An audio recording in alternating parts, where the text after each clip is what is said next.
No one went to the Millionaire's Paralyzed son's party, even though everything was planned down to the millimeter to look perfect. Amid golden balloons and untouched tables, the silence reveals the weight of the prejudice that kept all his classmates away. But when hope seemed lost, a poor girl says, "Can I join?" with eyes full of courage and tenderness. And with that simple gesture, she turns loneliness into laughter, and that boy's pain into something he hadn't felt in a long time: belonging. If this story interested you, don't forget to subscribe to our channel and tell us what city you're watching us from. We'll keep going. From behind the majestic windows of his Beacon Hill mansion, William Thornton observed the meticulous preparations taking place in his garden. The staff moved with surgical precision, arranging golden balloons in perfect symmetry against the backdrop of carefully trimmed hedges. The award-winning pastry chef was putting final touches on a superhero-themed cake that had cost more than most people's monthly rent. Musicians and entertainers rehearsed their performances amid antique china that William only allowed to be used on exceptional occasions. Today was supposed to be special, Ethan's first birthday celebration since the accident. William straightened his Italian silk tie and took a deep breath. For months he had been planning this party, desperate to bring some normalcy, or at least the illusion of joy, back into his son's life. Since losing Catherine and watching his son confined to a wheelchair, William had thrown himself into creating perfect moments, as if perfection could somehow compensate for what they had lost. "Mr. Thornton, the decorators are asking about the seating arrangement for the children." Mrs. Collins, the household manager, stood at the doorway, her clipboard clutched tightly against her chest. 28 place settings, as we discussed. One for each of Ethan's classmates," William replied, his voice betraying no emotion. He had personally called each parent, sent handwritten invitations, and followed up with the school's parent association. Everything was flawless. It had to be. Mrs. Collins hesitated. "Sir, I just received another cancellation. That's 15 now." William's jaw tightened imperceptibly. "They're just running late. Boston traffic can be unpredictable." He turned back to the window, refusing to acknowledge what they both knew. This wasn't about traffic.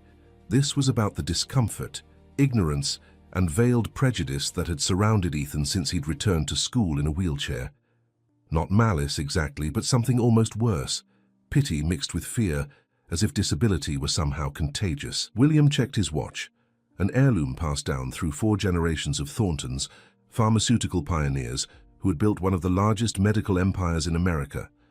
The party was scheduled to start in 20 minutes. Ethan was still in his room with Lisa, his caregiver.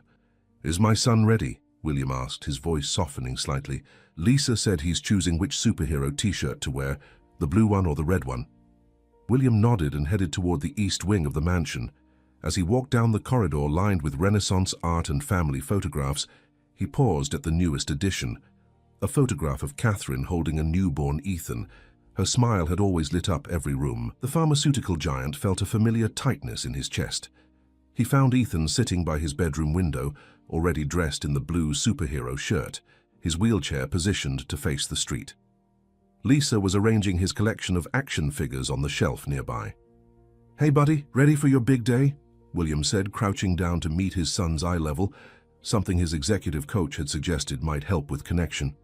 Ethan nodded silently, his eyes fixed on the empty street below. At 8 years old, he spoke less than he had at 5. The therapists had different theories about this: trauma, adjustment, depression. William had consulted the best specialists in the country, but none of their expert opinions had brought back his son's laughter. "Everyone's going to be here soon," William said, with forced enthusiasm. "The magician you liked from that YouTube video?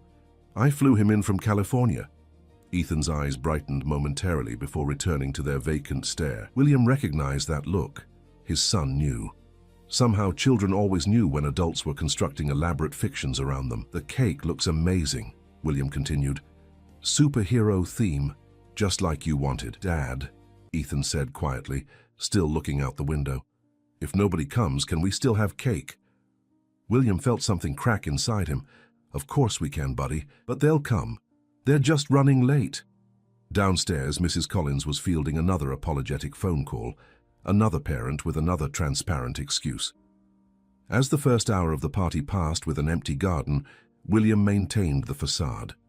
He instructed the musicians to play, the magician to prepare, the caterers to stand ready. Ethan sat in his wheelchair beneath the canopy of golden balloons, watching the elaborate show performed for an audience of one.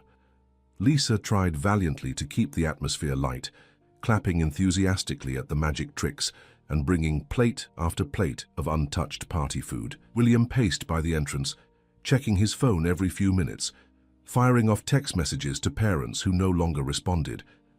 By the second hour, the pretense was becoming unsustainable. The musicians played quieter melodies, the entertainers began packing their props, and William's shoulders sagged under the weight of this latest failure. What pained him most was Ethan's resigned acceptance. No tears, no tantrums, just quiet observation, as if he'd expected this all along. Just as William was about to admit defeat and end the charade, there was movement at the garden gate. Mrs. Collins approached, looking puzzled. "Sir, there's a young girl at the gate. She's not on the guest list." William frowned. "A girl? Alone?" "She says she was passing by and saw the balloons. She's asking if she can join the party." William hesitated. His first instinct was to send her away. This perfectly orchestrated event, even in its failure, was a private affair. But something made him glance at Ethan, still sitting alone among the elaborate decorations. "Show her in," he said against his better judgment. When Lily Martinez stepped into the garden, she didn't match anything in this curated world. Her sneakers were worn but clean, her jeans had been patched at the knees, and she carried a small paper bag from a local bakery. She couldn't have been more than 8 or 9 years old, with bright eyes and a shy smile that somehow commanded the entire space. "Hi," she said, approaching William with unexpected confidence. "I'm Lily. I was taking fresh bread home to my grandmother when I saw your balloons over the wall. They're really pretty." Before William could respond, Ethan wheeled himself forward, moving faster than William had seen him move in months. "I'm Ethan," he said, his voice clear and strong. "It's my birthday." William stood frozen, hearing his son speak a complete sentence to a stranger, something that weeks of therapy sessions hadn't accomplished. Lily looked at Ethan, then at his wheelchair, then back at his face. There was no pity in her expression, no awkwardness or forced cheerfulness, just genuine interest. "Cool shirt," she said, pointing to his superhero logo. "Is that cake for everyone? It looks amazing." "It is," William found himself saying, "and you're just in time. We were about to cut it." As Lily stepped further into the garden, something in the atmosphere shifted. The silence that had hung heavy over the party lifted, replaced by something lighter, possibility. "I brought something too," Lily said, reaching into her paper bag. She pulled out a small loaf of sweet bread. "My grandmother says no one should go to a party empty-handed. It's not fancy, but it's still warm from the oven." William watched as Ethan's face transformed with a smile he hadn't seen since before the accident. For the first time in a very long time, William felt a flicker of hope that maybe, just maybe, things could get better. What had begun as a silent garden filled with untouched party favors transformed within minutes of Lily's arrival. The cold mansion echoed with something it hadn't heard in months: children's laughter. "Your wheelchair is so cool," Lily said, examining the sleek carbon fiber frame. "It's like a command center." Ethan looked at his chair with new eyes. "Command center?" "Yeah, like for space missions," Lily continued, her imagination flowing freely. "Those wheels could definitely handle moon terrain." William watched from a distance as the two children moved through the garden, Ethan leading Lily on what had suddenly become an expedition. The wheelchair, once a symbol of limitation and loss, was reimagined as something powerful, a vessel for adventure rather than a mark of difference. "This could be the navigation system," Lily said, pointing to the control pad. "And we could add buttons here for the laser shields." "Laser shields?" Ethan's eyes widened with delight. "Of course, every space commander needs protection from meteor showers." Mrs. Collins approached William, her clipboard forgotten in the unexpected turn of events. "Sir, should I tell the staff to stay longer? They were starting to pack up, but—" "Tell them to stay," William said quietly, not taking his eyes off his son, "and bring out more cake." As the afternoon progressed, the elaborate party designed for 28 children found its purpose in entertaining just 2. The magician performed his grandest illusions, with Lily gasping at all the right moments, and Ethan laughing so hard he had to catch his breath. They ate cake with their hands when Ethan struggled with the fork, smearing frosting and trading superhero figurines as if they'd been friends their entire lives. William found himself sitting on the grass, Italian suit and all, joining their impromptu picnic. It had been years since he'd abandoned formality, years since he'd felt anything resembling joy. "My grandmother makes cakes too," Lily told them, accepting a second slice. "Not as fancy as this, but she sings while she bakes, in Portuguese and English. She says desserts taste better when they're made with music." "Portuguese?" William asked, surprised. "My grandpa was from Brazil and my grandma's from Puerto Rico. Mom says I'm a real American mix, half Latino, quarter Irish from her side." Ethan looked fascinated. "Can you speak Portuguese?" "Just a little. Grandma's teaching me." Lily demonstrated by counting to 10 in Portuguese, making Ethan giggle at the unfamiliar sounds. As the golden afternoon light began to fade, William noticed something he hadn't seen in over a year. Ethan had completely forgotten to be sad.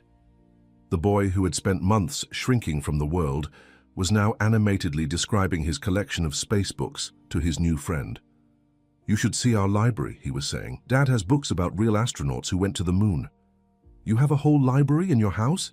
Lily's eyes widened. "Want to see it?" Ethan asked, already turning his wheelchair toward the house. William watched them go, Lily walking alongside the wheelchair, not behind or ahead, but right beside Ethan. They moved as equals, neither defined by what they had or lacked. Lisa approached smiling as she gathered abandoned plates. "I haven't seen him like this since before," she stopped herself, "in a long time." "Who is this girl?" William wondered aloud. "Just appearing out of nowhere like this? Sometimes the universe sends exactly what we need," Lisa replied, with the wisdom of someone who had seen many families navigate tragedy, "even if it's not what we thought we were looking for." Inside the mansion, Lily marveled at the library with its floor-to-ceiling bookshelves and rolling ladders.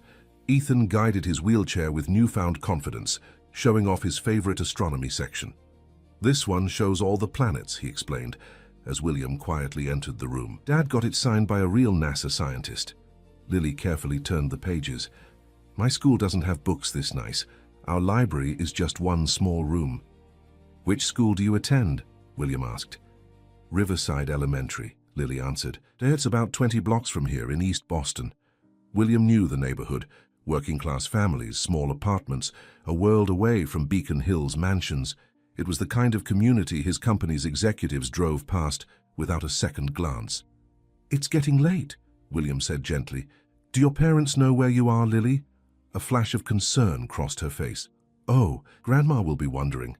I was just supposed to get bread from Mr. Romano's bakery." She looked down at her empty hands. "I forgot the bread." William smiled. "I think we can help with that. Mrs. Collins can drive you home with plenty of bread and some cake for your grandmother too." Ethan's face fell. "Does she have to go?" "I have to help Grandma with dinner," Lily explained. "She can't stand for too long anymore. But maybe I can come back if that's okay." She looked uncertainly at William. Before William could answer, Ethan spoke up. "Dad, can Lily come back tomorrow? Please. We didn't finish our space mission." William saw the hope in his son's eyes, a light he'd thought extinguished forever. "Of course she can. In fact," he reached for his wallet. "Let me give you my card, Lily. It has our address and phone number. If your parents approve, you're welcome any time." As they walked Lily to the car, loaded with bakery bread purchased by a quick-thinking Mrs. Collins and containers of birthday cake, Ethan held Lily's hand from his wheelchair. "Tomorrow we can add the jet boosters to the command center," he said earnestly. "Perfect. Every space commander needs jet boosters," Lily agreed, squeezing his hand. Before climbing into the car, she turned to William. "Thank you for letting me stay at your party, Mr. Thornton. It was the best party ever." As the car pulled away, Ethan looked up at his father. "She's the best thing that ever happened to me," he said simply. William placed his hand on his son's shoulder, feeling the small frame that carried such enormous grief, now momentarily lightened. "I think you might be right, buddy." That night, for the first time since the accident, Ethan asked for a bedtime story. William sat beside the bed, reading about brave astronauts and distant planets, watching his son drift to sleep with a small smile still on his lips. After Ethan was asleep, William stood at the window of his study, looking out at the Boston skyline. The city lights blurred as unexpected tears filled his eyes. He thought of Catherine, of how she would have loved Lily's unfiltered kindness. He thought of all the elaborate remedies he'd sought for their broken hearts. Specialists, therapies, perfectly orchestrated parties, all outshined by a chance encounter with a girl carrying bakery bread. His phone buzzed with notifications from Thornton Pharmaceuticals, urgent messages about tomorrow's board meeting, projected forecasts, competitor analyses. The corporate machine never stopped, not even for healing hearts. William ignored them all and instead poured himself a rare glass of Catherine's favorite wine. "You would have handled this so much better than me," he whispered to the empty room. "You always knew what mattered." As midnight approached, William's phone rang with an unfamiliar number. Answering cautiously, he heard an elderly woman's warm voice. "Mr. Thornton? This is Elena Martinez, Lily's grandmother. I hope it's not too late to call. Lily just told me about meeting your son today, and I wanted to make sure it was all right that she visited. She can be quite spontaneous sometimes." William found himself smiling. "Mrs. Martinez, your granddaughter brought more joy into our home today than we've had in a very long time. She is welcome any time." "She has that effect on people," Elena said softly. "Even in our little apartment, she fills every corner with light." After hanging up, William made a decision. Tomorrow, after the board meeting, he would visit East Boston. He wanted to see the world that had produced a child like Lily. A world that, despite having so much less than his, seemed infinitely richer in the things that mattered most. The Thornton Pharmaceuticals boardroom hummed with tension. 12 executives in tailored suits sat around a mahogany table that had cost more than what most of their employees earned in a year. William sat at the head, half listening to the quarterly report being delivered by Lawrence Preston, the company's chief financial officer. "In conclusion," Preston said, adjusting his glasses, "while our mainstream medications continue to perform well, the Rare Disease Research Division is hemorrhaging resources without producing marketable results. The board recommends an immediate 40% reduction in funding, with complete reassessment in 6 months." William's attention snapped back. The Rare Disease Research Division had been Catherine's passion project, her legacy. Before the accident, she had led the division herself, determined to develop treatments for conditions that affected too few patients to be profitable. "That division isn't designed to be profitable yet," William said evenly. "As you all know, it was established with a 10-year development timeline." Preston cleared his throat. "With all due respect, William, that decision was made under different circumstances. The shareholders are concerned about our immediate growth trajectory." Different circumstances. A polite way of saying, when your wife was alive and you cared about more than the bottom line. William felt a familiar anger rising. "The division stays fully funded," he said flatly. "Next item." Glances were exchanged around the table. Richard Blackwood, the most senior board member, leaned forward. "William, we all respected Catherine's vision, but this isn't a charity. We have a responsibility to our shareholders. And to our patients," William countered. "Or have we forgotten that part of our mission statement?" The meeting continued with increasing friction. By the time it concluded, William had fended off the immediate threat to Catherine's division, but he knew it was temporary. The board was losing confidence in his leadership, viewing his personal loyalty to his late wife's projects as sentimentality rather than sound business. As the executives filed out, his assistant handed him a note. Ethan had been asking when Lily would arrive. Checking his watch, William realized he had just enough time to visit East Boston before heading home. The drive from the gleaming Thornton Pharmaceuticals Tower to East Boston was less than 5 miles, but it might as well have been a journey to another country. As William's driver navigated away from downtown's glass skyscrapers, the landscape transformed. Chain stores gave way to family-owned bodegas. Manicured parks became community gardens growing between buildings. Designer boutiques were replaced by discount stores, with signs in multiple languages. William directed his driver to the address Elena Martinez had provided. They pulled up in front of a modest 3-story apartment building with window boxes full of bright flowers. Children played on the sidewalk, their bicycles repaired with electrical tape. Neighbors called to each other across balconies, sharing news and laughter. "Wait here," William told his driver, straightening his tie as he approached the building. Apartment 3C was on the top floor. William climbed the stairs, noting how the building, though clearly aging, was meticulously maintained. Family photos lined the hallway walls. A bicycle was carefully chained beside a welcome mat, embroidered with blessings to all who enter. Before William could knock, the door opened to reveal Elena Martinez, a serene woman in her 70s, with silver hair pulled into a neat bun and eyes that matched Lily's in both color and directness. "Mr. Thornton," she said with a warm smile, "Lily said you might come. Please enter." The apartment was small but immaculate. The scent of fresh bread filled the air. Family photos and framed diplomas covered the walls. Through an open door, William glimpsed a tiny bedroom where a desk was covered with school books and crayon drawings. "Please sit," Elena gestured to a worn but clean sofa. "I'll make us some tea." "Thank you for welcoming me, Mrs. Martinez," William said, feeling strangely nervous, as if he were the one being evaluated. "I wanted to properly thank you for your granddaughter's kindness yesterday. She transformed what was becoming a very difficult day." Eleanor nodded, placing a tray with teacups on the coffee table. "Lily told me about the empty party. Children can be unintentionally cruel sometimes. I'm sorry your son experienced that. The other parents had concerns," William said carefully. "About his wheelchair," Eleanor stated plainly. "People fear what they don't understand. They worry their children will say the wrong thing, ask uncomfortable questions. So instead they avoid altogether, which is far worse." William was struck by her directness, so similar to Lily's. "Exactly, but Lily didn't seem to even notice the chair." "Oh, she noticed," Elena corrected him, pouring tea into delicate cups that looked like family heirlooms.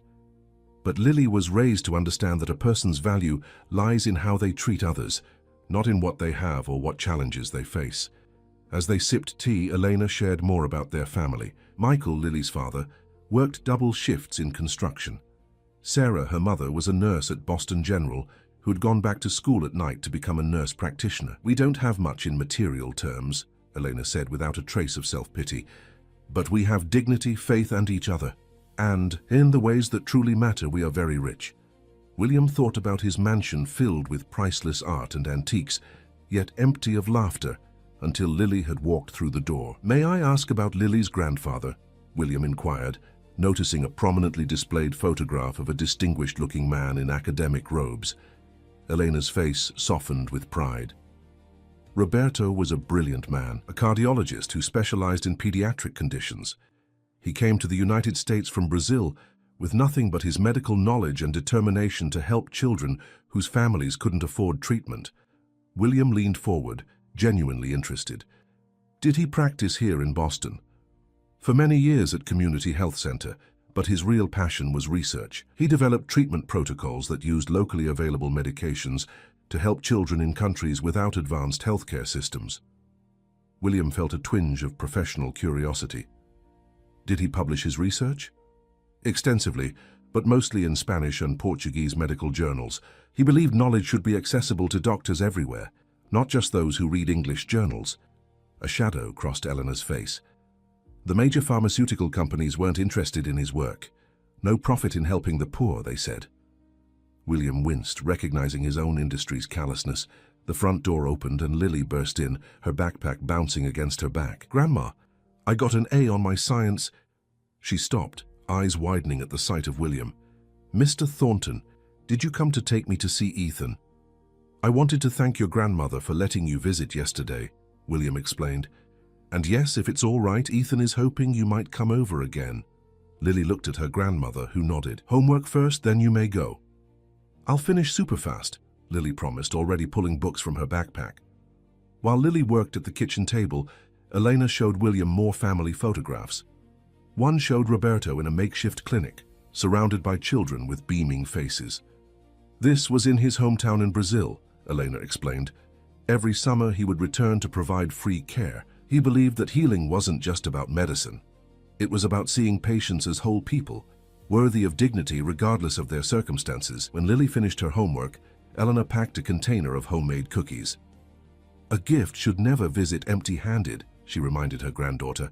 As they prepared to leave, Eleanor took William's hand. "Mr. Thornton, I hope you don't find this presumptuous, but Roberto always said that sometimes the universe brings together exactly the right people at exactly the right time." Perhaps Ethan and Lily found each other for a reason. In the car ride back to Beacon Hill, William watched Lily press her face against the window, pointing out her school and favorite park. Her excitement was contagious, making even his stoic driver smile in the rearview mirror. "Mr. Thornton," Lily said suddenly, "does Ethan miss his mom a lot?" The question caught William off guard. "Yes, he does. We both do." Lily nodded thoughtfully. "My friend Marcus at school lost his dad last year. He was really sad for a long time, but now he can talk about his dad and smile sometimes." "That's good to hear," William said, unsure where the conversation was heading. "Ethan didn't talk about his mom yesterday," Lily continued, "but maybe someday he'll be able to smile when he remembers her too." William felt his throat tighten. "I hope so, Lily." When they arrived at the mansion, Ethan was waiting by the window. The moment the car pulled up, he wheeled himself to the front door faster than William had seen him move in months. "You came back!" Ethan exclaimed, as Lily bounded up the steps. "I brought cookies, and I had an idea about the jet boosters for your command center." William watched them race away, Ethan leading the way, showing off how quickly he could navigate the hallways in his wheelchair, Lily keeping pace beside him, their laughter echoing through rooms that had been silent for too long. Standing in his marble foyer, surrounded by wealth and privilege, William Thornton felt a strange sensation, as if he were the poor one who had just been given a precious gift. A clock chimed from the study, reminding him of pending conference calls and urgent emails.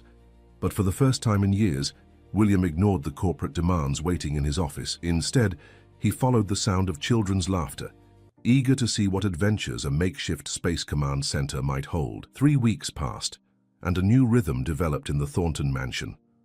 Lily visited almost every day after school, bringing with her an energy that transformed the once somber home. Ethan's room gradually changed. Star charts replaced medical schedules on the walls, and his wheelchair now sported makeshift control panels fashioned from cardboard and aluminum foil, courtesy of Lily's boundless imagination. William found himself leaving the office earlier, eager to return home not to silence, but to the creative chaos the children generated. He'd commissioned an accessible treehouse in the garden, a project that would have seemed frivolous months ago, but now felt essential. "The board meeting is in 20 minutes, sir," his assistant reminded him as William gathered his documents. "The research division funding is the primary agenda item." William nodded, steeling himself for another confrontation. The pressure to cut Catherine's division had intensified. Market analysts were questioning his judgment, and shareholders were growing restless. When he entered the boardroom, William immediately sensed the shift in atmosphere. Richard Blackwood sat in William's chair at the head of the table. "Ah, William," Blackwood said without standing, "we were just discussing the restructuring proposal." "Restructuring," William repeated, remaining on his feet. Lawrence Preston slid a document across the table. "Given the company's current trajectory, the board feels a more aggressive approach is needed.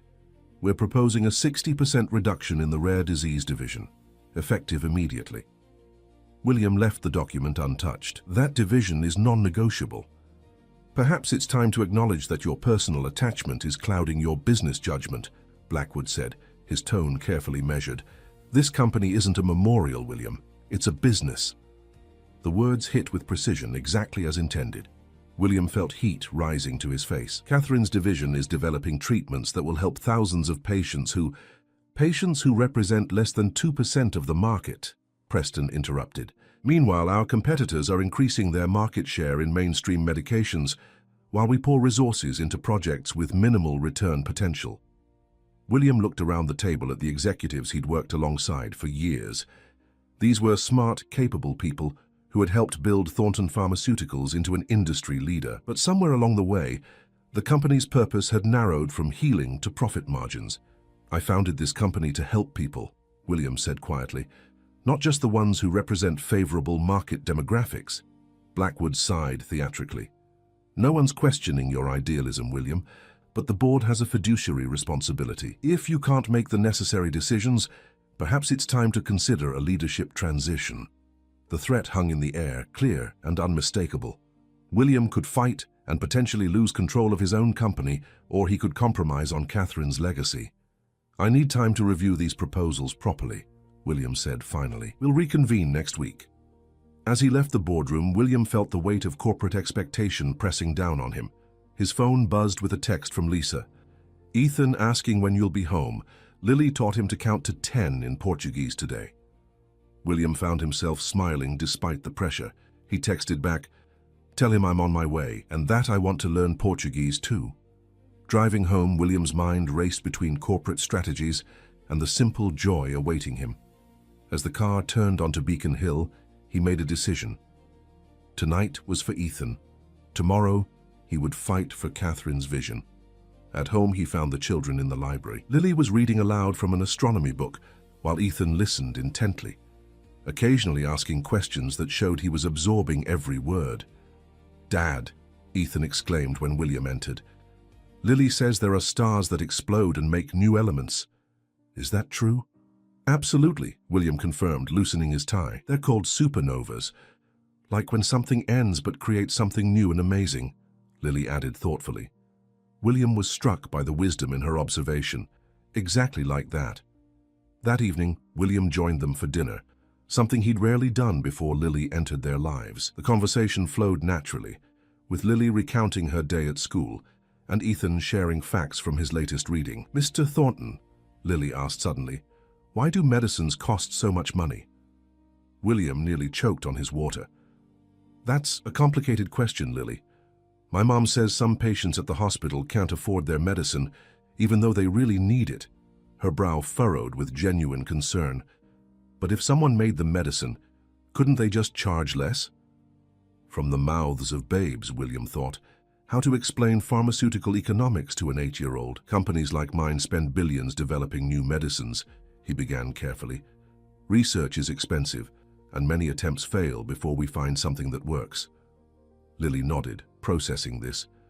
"Like when I try to build something and have to start over?" "Similar, yes, but on a much larger scale." "But once you figure it out," she persisted, "couldn't you make it cheaper for people who don't have much money? Like when the bakery gives day-old bread for half price?" William glanced at Ethan, who was watching the exchange with interest. "Some companies do have programs to help people who can't afford medications, but it's complicated because of investors and—" "What's an investor?" Ethan interrupted. "People who give companies money to help them grow, expecting to get more money back later," William explained, aware he was oversimplifying. Lily's face brightened. "Oh, like when Grandma lets me help in her garden. I do work now and later we get tomatoes." William couldn't help but laugh. "That's actually a pretty good analogy. But Grandma always gives extra tomatoes to Mrs. Patel next door because she doesn't have a garden," Lily continued. "She says when you have enough, you should share." Out of the mouths of babes, indeed. William felt something shift inside him, a perspective that had been clouded by years of corporate thinking, suddenly clarified by a child's simple wisdom. After dinner, as Lisa helped Ethan prepare for bed, William offered to drive Lily home. "Can I show you something first?" Lily asked, leading him to the craft table in the playroom. She pulled out a colorful drawing of what appeared to be Ethan in his wheelchair, surrounded by stars and planets. "It's for Ethan's birthday. I know it already passed, but I wanted to make him something special." William studied the drawing, touched by the care evident in every crayon stroke. In Lily's artwork, Ethan's wheelchair wasn't just a medical device. It was a magnificent vessel soaring through space, complete with rockets and control panels. "He'll love this, Lily." "It's a comic book," she explained, showing him additional pages, about Commander Ethan exploring the galaxy. "I made his wheelchair the most powerful spaceship ever." On the drive to East Boston, William found himself reflecting on Lily's question about medication costs. Her perspective was simplified, certainly, but not entirely wrong. Somewhere along the way, he had lost sight of the balance between business necessity and human compassion. When they arrived at the apartment building, William walked Lily to the door. Eleanor greeted them, inviting William in for tea. "Not tonight, but thank you," he declined politely. "I wanted to ask, though, would it be all right if Ethan and I visit this weekend? Perhaps Saturday?" Elena's eyes twinkled. "We would be honored. I'll make my special feijoada. It was Roberto's favorite." As William drove back to Beacon Hill, his phone rang. It was Richard Blackwood. "The board has called an emergency session for tomorrow," Blackwood announced without preamble. 9 a.m. sharp. "We're voting on the restructuring proposal." "That's not what we agreed to," William protested. "Circumstances have changed. The Anderson Group has expressed interest in acquiring our consumer health division. It's a substantial offer, but they want assurances about our profitability trajectory. The Anderson Group, a corporate raider known for dismantling companies and selling the pieces. William gripped the steering wheel tighter. This company is not for sale, Richard. That's not your decision alone anymore, William. 9 a.m. Don't be late. The call ended, leaving William in silence. He had less than 12 hours to save Catherine's legacy, and perhaps his own company. At home, he found Ethan still awake, clutching a framed photograph of Catherine. "Hey, buddy, can't sleep?" William sat on the edge of the bed. Ethan shook his head. "I was showing Mom the Space Command Center. Do you think she would like it?" William felt his throat tighten. "She would love it, Ethan. Your mom always believed in exploring new frontiers. Lily says maybe Mom is watching from the stars now." William smiled through the pain. "That's a beautiful thought." "Dad?" Ethan's voice grew quieter. "The kids at school still don't talk to me. Am I always going to just have one friend?" William pulled his son close. "Sometimes one true friend is worth more than 100 acquaintances. But things will get better, I promise." As Ethan finally drifted to sleep, William retreated to his study. On his desk sat piles of financial reports, market analyses, and shareholder communications. He pushed them aside and instead pulled out a dusty photograph album. The images told the story of Thornton Pharmaceuticals' beginnings, William and Catherine in a small lab, their first breakthrough medication, the opening of their first manufacturing facility. In every photo, Catherine's eyes shone with purpose. They had started the company not to become wealthy, but to help people who needed healing. William reached for his laptop and began typing furiously. If tomorrow was to be a battle for the soul of his company, he would not go unprepared. As midnight approached, an idea began to form. Risky, unconventional, but potentially transformative. He worked through the night, fueled by coffee and renewed conviction. When dawn broke over Boston, William Thornton was ready to fight not just for Catherine's division, but for a completely new vision of what Thornton Pharmaceuticals could be. The Thornton Pharmaceuticals boardroom was unusually crowded that morning. In addition to the usual executives, several major shareholders had been invited to witness what Richard Blackwood had billed as a critical strategic realignment. William noted the presence of 2 representatives from the Anderson Group, their predatory intentions barely concealed behind corporate smiles. William arrived precisely at 9, carrying nothing but a slim leather portfolio. Dark circles shadowed his eyes from the sleepless night, but his posture conveyed unwavering resolve. Conversations hushed as he entered. "Ah, William," Blackwood greeted with manufactured warmth. "We were just discussing the excellent opportunity before us. The Anderson Group's offer will not be necessary," William interrupted, taking his rightful place at the head of the table, "because I have a different proposal." Murmurs rippled through the room. William opened his portfolio and distributed slim folders to each board member. "Ladies and gentlemen, I founded Thornton Pharmaceuticals 20 years ago with my wife, Catherine, based on a simple premise: to develop effective medications that improve lives. Somewhere along the way, we've drifted from that mission." Lawrence Preston scoffed. "With all due respect, William, this company has delivered consistent shareholder value for 2 decades. That is our mission." "Is it?" William countered. "Our mission statement, which hangs in the lobby of this very building, states that we aim to advance human health through innovative medicine accessible to all who need it. When was the last time we prioritized accessibility over profit margin?" Blackwood leaned forward. "This sentimentality is precisely why we're concerned about current leadership. The Anderson Group offers a clear path to increased valuation. By gutting research, firing half our scientists, and raising prices," William finished for him. "I'm familiar with their playbook." He gestured to the folders. "What I'm proposing instead is a strategic restructuring of our own, one that realigns us with our founding principles while creating sustainable growth." The room fell silent as the board members reviewed the documents. William's proposal was comprehensive: a new pricing tier system that would maintain premium rates for insurance companies and developed markets while offering significantly reduced prices in underserved communities, a partnership program with community health centers, and most surprisingly, a commitment to allocate 15% of profits to the Rare Disease Research Division. "This is absurd," Preston sputtered. "You're proposing we voluntarily reduce our margins." "I'm proposing we invest in our future," William corrected. "The pharmaceutical industry faces increasing public scrutiny and regulatory pressure over pricing. By getting ahead of that curve, we position ourselves as industry leaders rather than reactive followers. One of the quieter board members, Dr. Helen Chen, spoke up. The community health center partnerships are intriguing. There's significant unmet need there, and establishing loyalty in those settings could yield long-term benefits. Exactly, William agreed. Additionally, I'm proposing we establish the Catherine Thornton Foundation, dedicated to making our most critical medications available to patients who can't afford them, not just as charity, but as investment in goodwill and brand reputation. Pretty words, Blackwood said dismissively, but the numbers don't add up.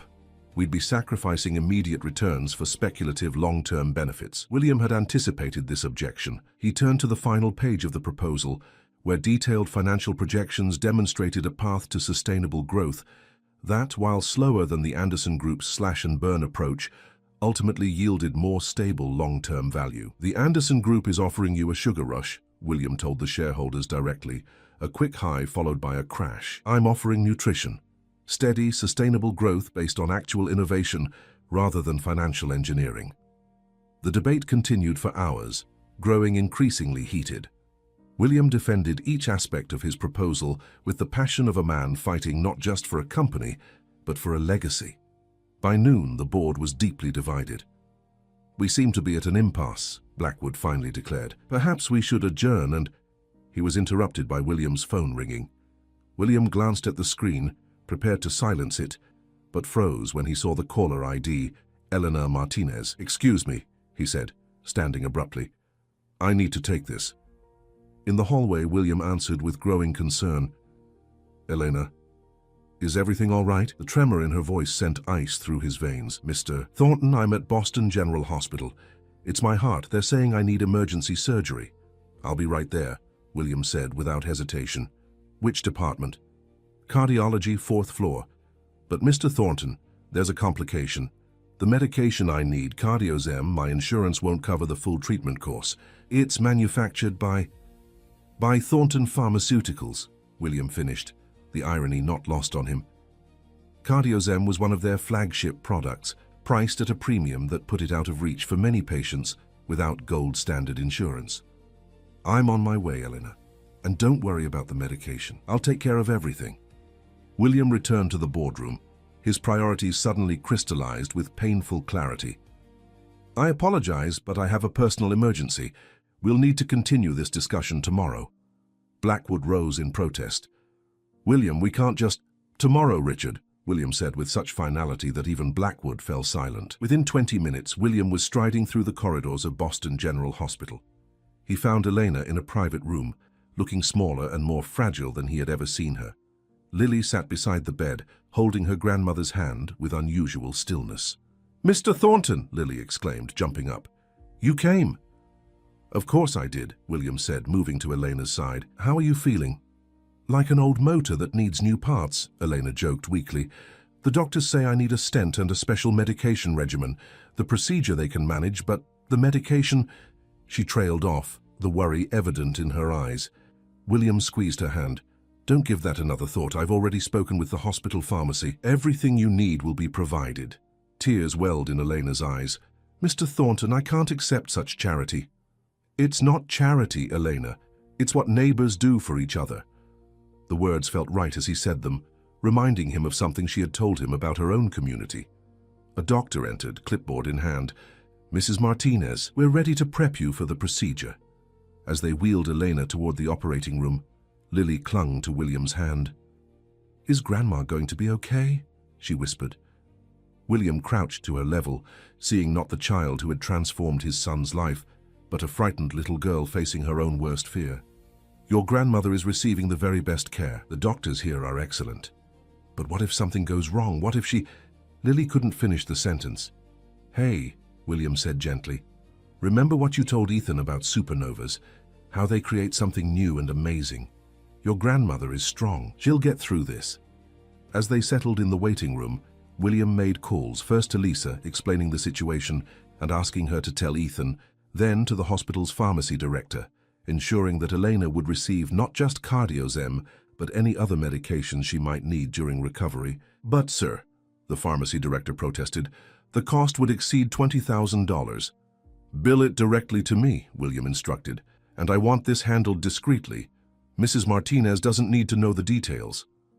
The hours crept by. William sat with Lily, who alternated between anxious silence and bursts of questions about heart procedures that revealed how much medical knowledge she had absorbed from her nurse mother. When Michael and Sarah Martinez arrived, rushing directly from their respective workplaces, William was struck by the immediate family resemblance, not just physical features, but the same quiet dignity that characterized Eleanor. "Mr. Thornton," Sarah said, extending her hand, "thank you for staying with Lily. We got here as quickly as we could." "Of course," William replied, impressed by her composure despite the concern etched on her face. "Your mother is in excellent hands."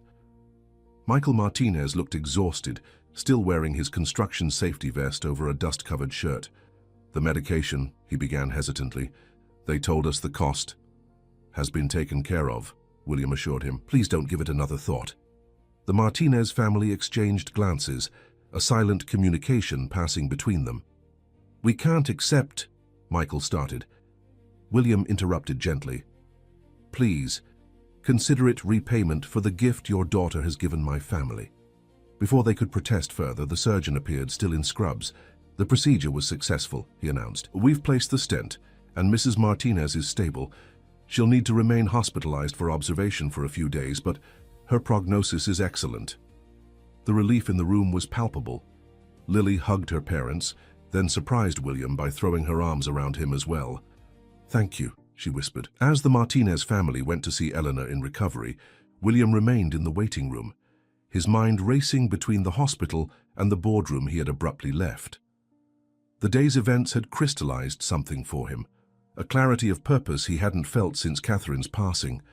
His phone buzzed with messages from board members demanding updates on the meeting's adjournment. William ignored them all except for a text from Dr. Chen. "Your proposal has merit. Don't give up."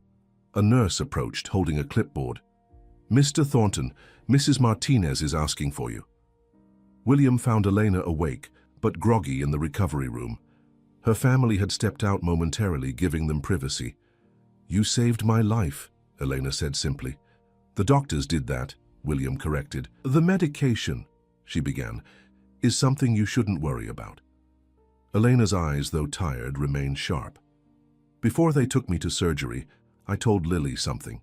I said, 'Even when sick, smile. Kindness continues to grow, even when the gardener leaves.' My Roberto used to say that." William nodded, touched by the wisdom. "Mr. Thornton," Elena continued, her voice strengthening, "Roberto left behind more than just memories. In his office at home there are boxes of his research, studies on making heart medications more affordable without sacrificing efficacy. The big companies weren't interested because it wouldn't maximize profits," William finished, a new idea beginning to form. Eleanor nodded. "Exactly, but maybe in the right hands." A nurse entered to check Elena's vital signs, ending their conversation. As William prepared to leave, promising to bring Ethan to visit soon, he felt a renewed sense of purpose. There was a board meeting to salvage, a company to redirect, and perhaps a legacy to honor that extended beyond his own family. In the hospital corridor, William made a call to his most trusted research scientist. "Jack, I need you to look into something for me. A doctor named Roberto Martinez." Eleanor's recovery progressed steadily over the next week. William arranged for the hospital's best specialist to oversee her care, though he was careful to do so discreetly, respecting the family's pride. Each day after school, he brought Lily and Ethan to visit, watching as the children's presence seemed to accelerate Elena's healing more effectively than any medication. On the 5th day after Elena's surgery, William arrived at the Martinez apartment with a purpose beyond the usual visit. Sarah Martinez answered the door, looking tired but composed after a night shift at the hospital. "Mr. Thornton, come in. Mom's feeling much stronger today." The apartment felt different with Elena's absence, quieter yet still infused with the warmth that characterized the family. Lily was at school and Michael was at work, leaving just Sarah to manage both her mother's recovery preparations and her own professional responsibilities. "I won't stay long," William promised. "I was hoping to look at Dr. Martinez's research materials, if that would be possible." Sarah looked surprised. "My father's research? May I ask why? William chose his words carefully. Your mother mentioned he had developed some innovative approaches to cardiology medications, specifically ways to make them more affordable without compromising efficacy. Given current challenges in my company, I'm re-evaluating our approach to medication accessibility. Sarah studied him for a moment, then nodded. This way.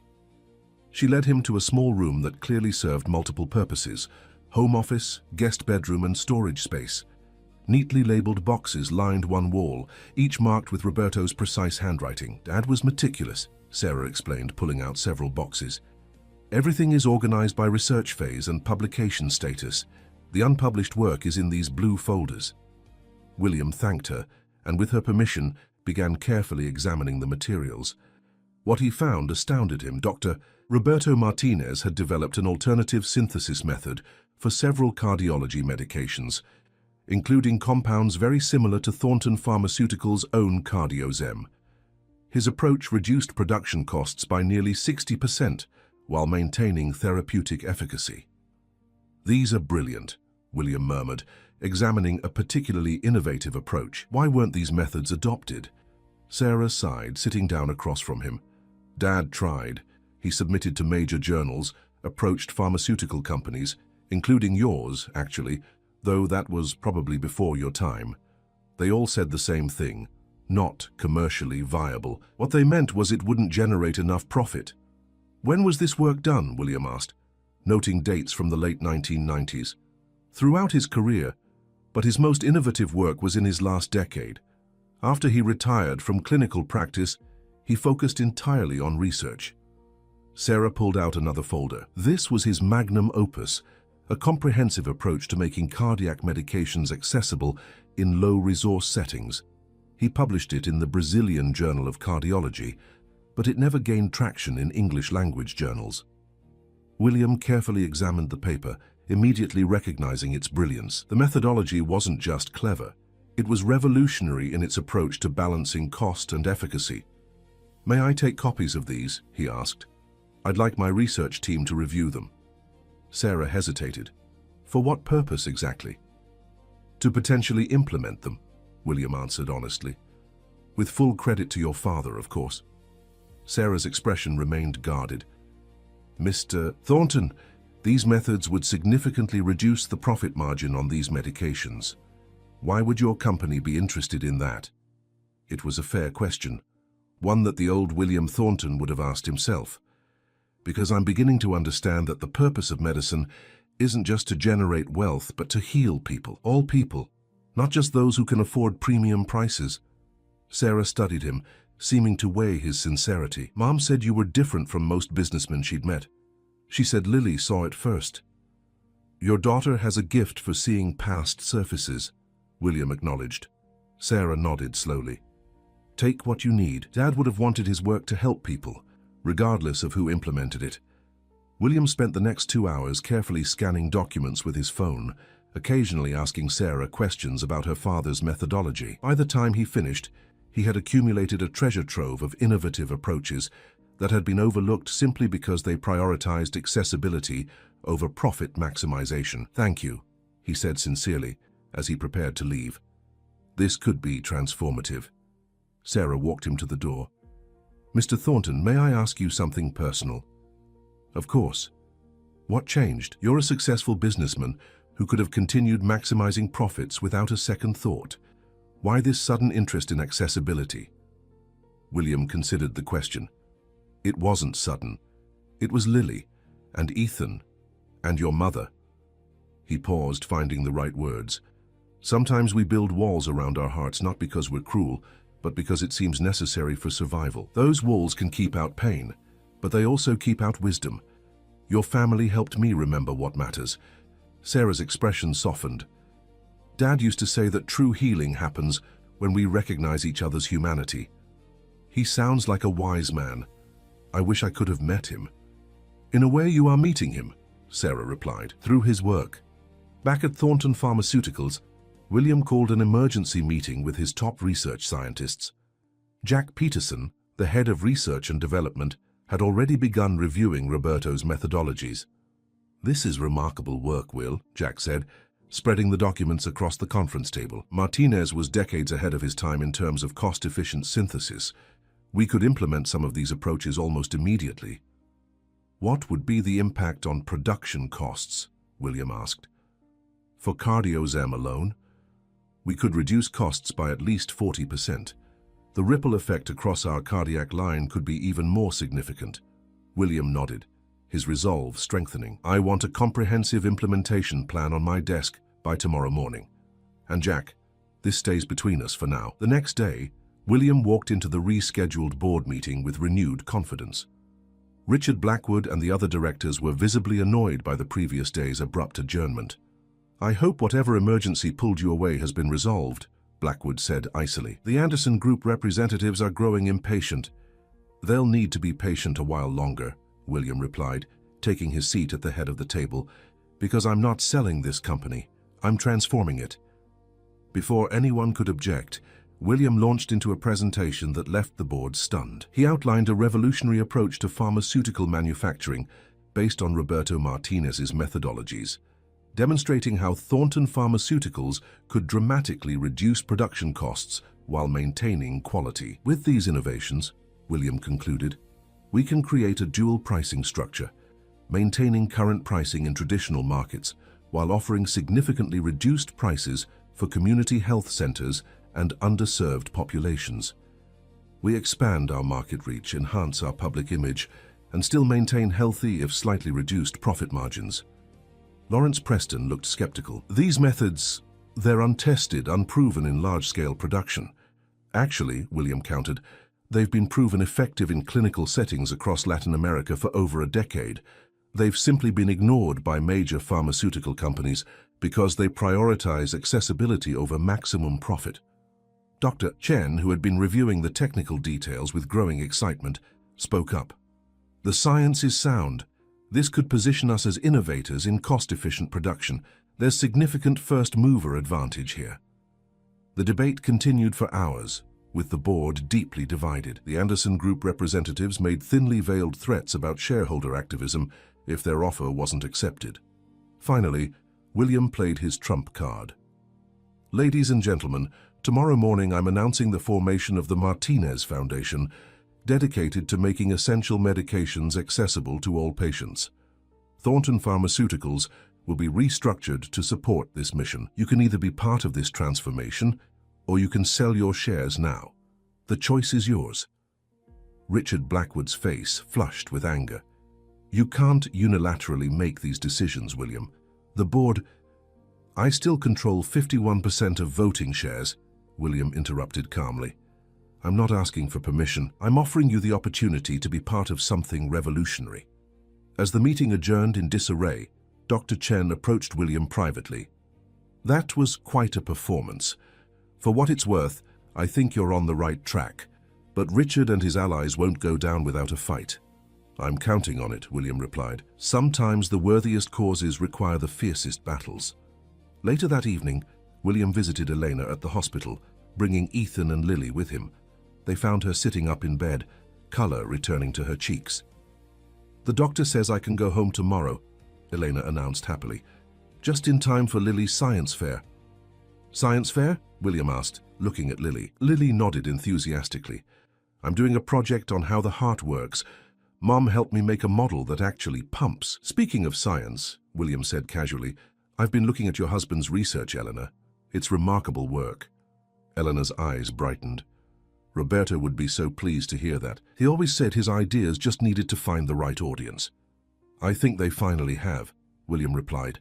With your family's permission, I'd like to implement some of his approaches at Thornton Pharmaceuticals and establish a foundation in his name.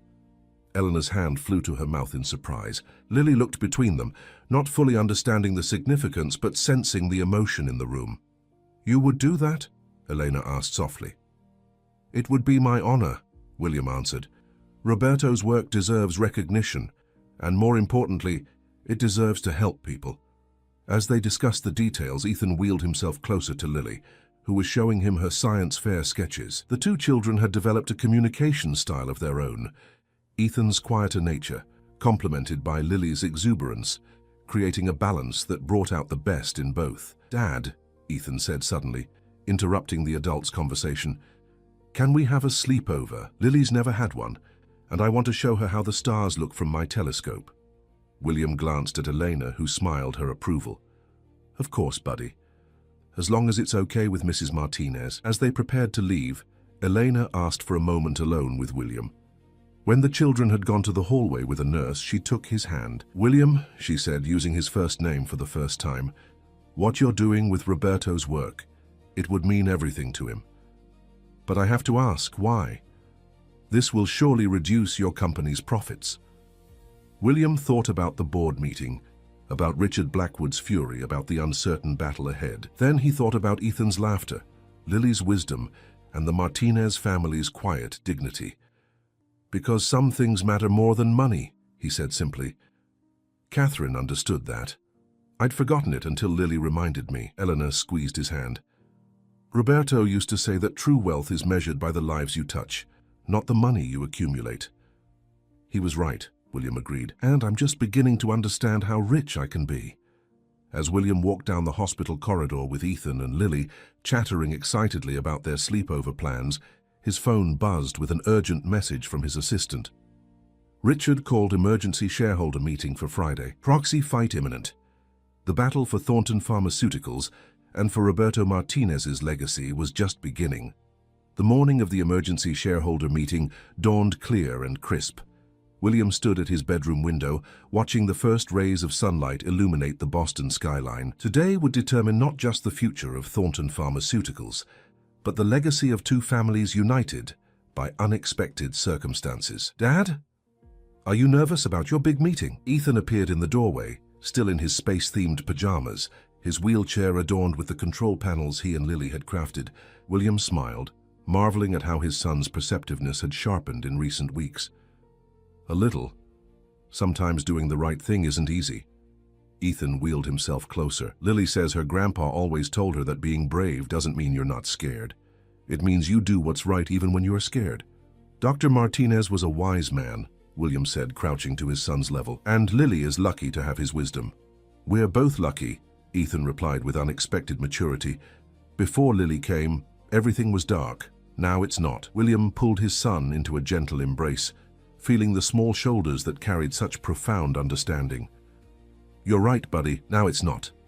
At Thornton Pharmaceuticals headquarters, the largest conference room was filled beyond capacity. Major shareholders had flown in from across the country, and the tension was palpable. Richard Blackwood had spent the past 48 hours rallying support, portraying William's new vision as dangerous idealism that would destroy shareholder value. William entered the room flanked by Dr. Chen and Jack Peterson. A hush fell over the assembled investors and board members as he took his position at the podium. "Ladies and gentlemen, thank you for coming today," William began, his voice steady despite the stakes. "I know many of you are concerned about the direction I'm proposing for Thornton Pharmaceuticals. You've heard terms like reduced profitability and risky restructuring. What you haven't heard is the full story." William clicked to the first slide of his presentation, a photograph of Dr. Roberto Martinez in his clinic, surrounded by children whose lives he had saved. "This is Dr. Roberto Martinez. 20 years ago, he developed methodologies that could have transformed cardiac medication accessibility worldwide. His work was rejected, including by this company, not because it lacked merit, but because it prioritized patient access over maximum profit margins." Richard Blackwood stood. "William, this emotional appeal has no place in a business discussion. The shareholders are here to discuss concrete financials, not sentimental." "Actually," William interrupted, "they're here to evaluate a business proposal. I suggest you let me present it before dismissing it." The next hour was the most important presentation of William's career. With methodical precision, he outlined the Martinez methodology and its potential impact on Thornton Pharmaceuticals' production costs. Jack Peterson provided scientific validation, while Dr. Chen presented a comprehensive financial analysis, showing how reduced production costs could enable a dual pricing strategy, maintaining premium pricing in traditional markets while offering significantly reduced prices in underserved communities. The net result, William concluded, is a projected 15% reduction in overall profit margin, but a 40% expansion in market reach. More importantly, We position Thornton Pharmaceuticals as an industry leader in ethical pharmaceutical practices, ahead of the regulatory changes that are inevitably coming. Richard Blackwood wasted no time in mounting his counterattack. "This is irresponsible idealism," he declared. "The pharmaceutical industry operates on established business models for good reason." William's personal relationship with the Martinez family has clearly clouded his judgment. The debate grew heated, with shareholders divided. The Anderson Group representatives made their position clear. If William's plan was adopted, they would withdraw their acquisition offer immediately.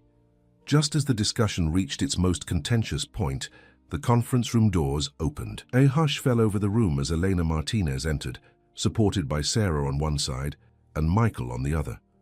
Lily followed, carrying a cardboard display board. To everyone's surprise, Ethan wheeled in beside her, accompanied by Lisa. "Excuse the interruption," Elena said with quiet dignity, "but I believe we have something relevant to contribute to this discussion." William moved to greet them, genuinely surprised. "Elena, you should be resting." "Some things are worth getting out of bed for," she replied with a smile. "May we present something to your shareholders?" Richard Blackwood began to object, but several curious shareholders voiced their interest. William nodded his approval, yielding the floor.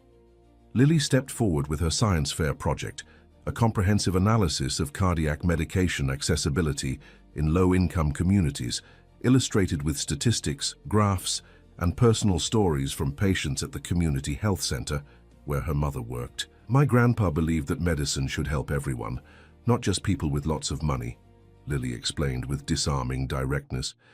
"He found a way to make heart medicine that costs less but works just as good." Sarah followed with a more technical presentation, drawing on her nursing experience to outline the real-world impact of medication inaccessibility. "Each year we see hundreds of patients who ration their medications due to cost, resulting in preventable complications and hospitalizations. The human cost is immeasurable, but the economic cost to our healthcare system exceeds $300 billion annually." The room had fallen completely silent. Even Richard Blackwood seemed momentarily at a loss for words. Elena then spoke, her voice soft but commanding. "My husband dedicated his life to healing others. He understood something that is easy to forget in boardrooms like this. Medicine is a sacred trust. Its purpose is to alleviate suffering, not to maximize wealth. There is room for both fair profit and ethical practice." She turned to William. "Mr. Thornton understands this now. The question is whether you, as stewards of this company, will choose to understand it too." As Elena finished speaking, Ethan wheeled himself forward. "My mom used to say that being successful means helping others succeed too." His voice was quiet, but clear in the hushed room. "I think that's what my dad is trying to do." William felt a surge of pride and gratitude, unlike anything he'd experienced in his corporate career. The Martinez family had laid bare the fundamental question at the heart of the pharmaceutical industry. Was it primarily a healing profession that generated profit, or a profit-generating business that happened to involve healing? As the Martinez family took seats at the back of the room, the shareholders' discussion resumed with a markedly different tone. Financial concerns remained, but the human element could no longer be dismissed. Several major institutional investors, who had previously sided with Blackwood, began asking more nuanced questions about the implementation timeline and market positioning of William's proposed restructuring. The turning point came when Evelyn Richards, representing one of the largest pension fund investors, spoke up. "I've been in this industry for 30 years, and I've seen companies rise and fall. The ones that thrive long-term are those that adapt to changing social expectations before they're forced to by regulation. What Mr. Thornton is proposing isn't just ethically sound, it's strategically prescient." The vote, when it finally came, was narrow but decisive. 54% in favor of William's restructuring plan, with a mandate to implement the Martinez methodologies across Thornton Pharmaceuticals' cardiac medication line. Richard Blackwood and his closest allies resigned from the board on the spot. The Anderson Group representatives departed without a word. As the room cleared, William found himself surrounded by the unlikely family that had changed everything: Eleanor, Sarah, Michael, Lily, and Ethan. "We did it," he said simply. "You did it," Elena corrected. Roberto would be so proud to see his work finally recognized. "This is just the beginning," William promised. "The Martinez Foundation will ensure that his legacy continues to grow."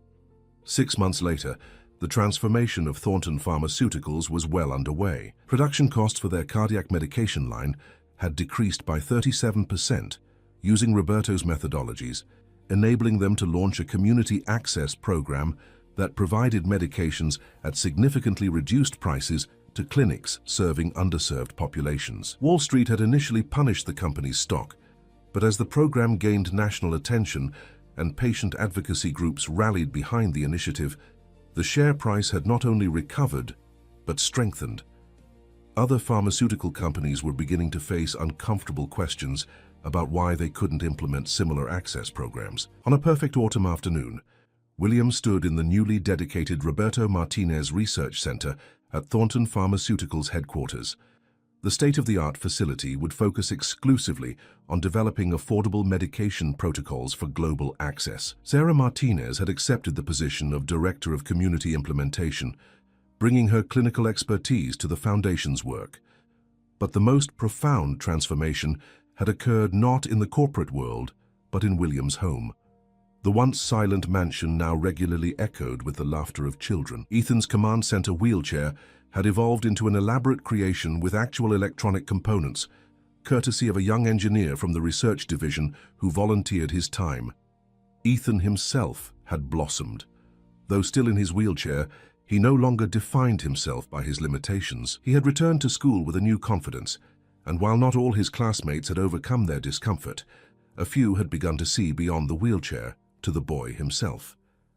As for Lily, she had become a fixture in the Thornton household, dividing her time between her family's apartment and Ethan's mansion, with the ease of someone who belonged in both worlds. Her science fair project had won first place at the regional competition and had been featured in local news coverage of Thornton Pharmaceuticals' Access Initiative. Elena had fully recovered from her heart procedure and now served as an honorary advisor to the Martinez Foundation, bringing her wisdom and perspective to the organization's governance. Michael continued his construction work, but with William's quiet assistance, had enrolled in engineering classes at night, pursuing a dream long deferred by financial necessity. On this particular afternoon, William watched as Ethan and Lily conducted a mission briefing for a group of children from Ethan's school, the first playdate he had hosted in years. The children, initially awkward around Ethan's wheelchair, had been quickly drawn into Lily's imaginative world, where the chair was the most coveted position, the commander's seat of their intergalactic vessel. "Quite a change from last year's birthday party," Eleanor observed, joining William on the patio. "In every possible way," William agreed. "I didn't understand then what makes a house a home," Eleanor smiled. "And now? Now I understand that wealth isn't about what you have, but what you share." William watched as Lily helped another child take a turn, sitting in Ethan's spare wheelchair, showing them how to navigate the ramp they had built together. "Your family taught us that. And your family taught us something too," Elena replied, "that sometimes barriers exist only until someone is brave enough to cross them." From across the garden, Ethan called out, "Dad, we need another adult for the Space Council. It's an emergency mission," William laughed. "Duty calls." As he joined the children's game, taking his assigned role with mock seriousness, William reflected on the journey that had brought them here. An empty birthday party, a girl with bread, a wheelchair reimagined as a spaceship, small moments that had collectively altered the course of many lives. Later that evening, after the other children had gone home and Lily had returned to her apartment with Elena, William sat with Ethan in their library. The boy was tired but happy, his eyes bright with the satisfaction of a day well spent. "Dad?" Ethan said as William helped him into bed. "I think Mom would be happy with how things are now." William felt his throat tighten. "I think so too, buddy." "Lily says that sometimes the best families are the ones we make ourselves," Ethan continued thoughtfully. "Like how her grandma isn't actually related to her grandpa by blood, but they're still family." "Lily's very wise for her age," William observed. "She says she gets it from her grandpa." Ethan yawned. "Just like I get stuff from Mum, even though she's not here anymore." William tucked the blankets around his son, marveling at the resilience of children, their capacity to absorb loss and still find joy, to accept what cannot be changed, and build something new from the remains. Love doesn't disappear, William said softly. It just transforms like those supernovas Lily told you about. Ethan nodded sleepily, creating something new and amazing. As his son drifted off to sleep, William stood at the window, looking out at the Boston skyline. In his hand, he held Catherine's wedding ring, which he now wore on a chain around his neck. "You would love them," he whispered to the night sky.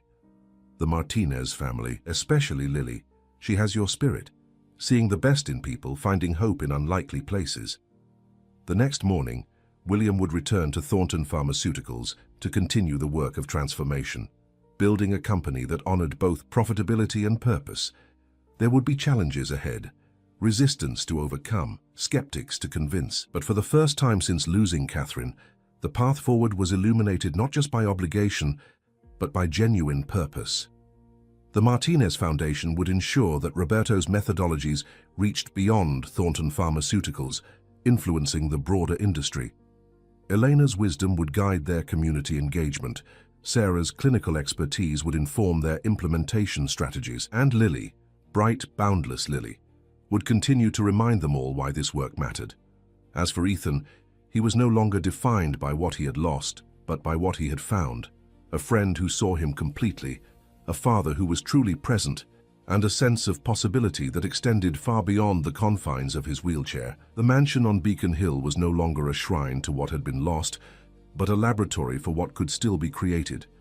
The walls that had once echoed with silence now resonated with purpose, a fitting tribute to two families united by chance, transformed by compassion, and now bound together by a shared vision of healing that extended far beyond medicine. In the garden where an empty birthday party had once stood as testament to isolation, a new tradition had taken root, weekly gatherings that brought together people from across Boston's diverse communities. The golden balloons had been replaced by colorful lanterns crafted by children from Lily's school.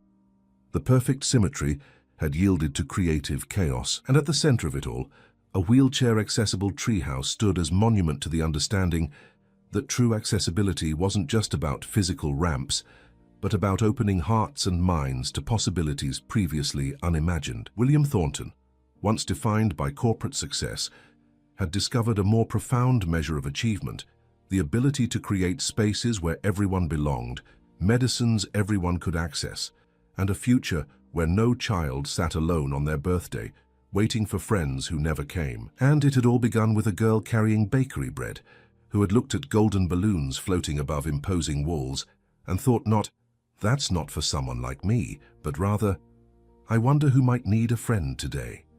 Sometimes, William reflected, as he finally turned away from the window, the most powerful healing comes not from the medications we develop, but from the connections we forge, across differences, beyond barriers, and with the simple courage to knock on an unfamiliar door and say, "May I join you?"